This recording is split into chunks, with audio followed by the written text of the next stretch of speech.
evening.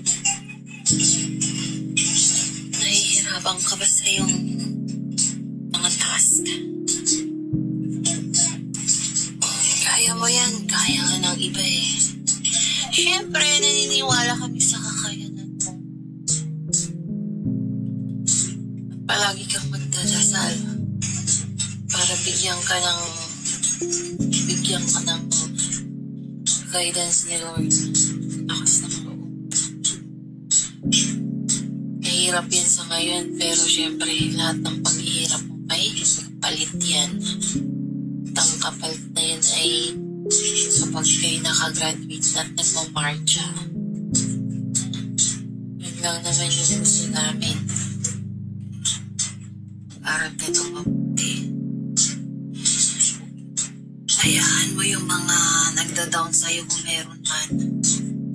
Focus ka sa goals mo at mag-focus ka sa sarili mo. Looking forward ka palagi. After 10 years, ano ba magiging buhay ko?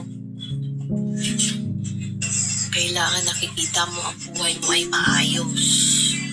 Kasama yung magiging pamilya mo. Forever.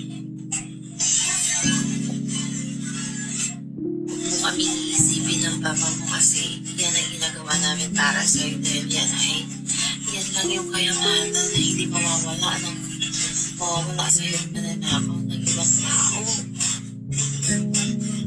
Yan ang lagi mo iisipin. Kami yung pinakamasayang tao. Kapag nakita ka namin na pag-graduate, magkaroon ka ng maayos na trabaho ka na. Kailangan pagod. Naniniwala kami sa kakayanan mo, kaya kayang-kaya mo yan. Diba? At kailangan naniwala ka rin sa sarili mo. Pinag-ihinaan pa ba ng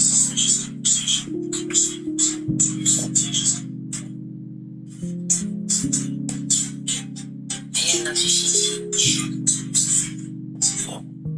Tingnan mo.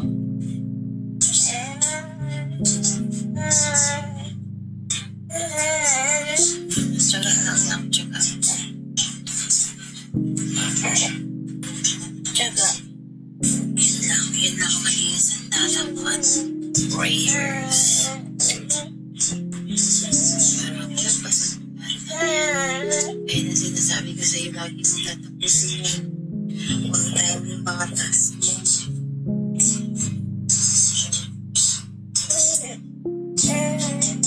Kasi ganun din kasi yung buhay. Diba?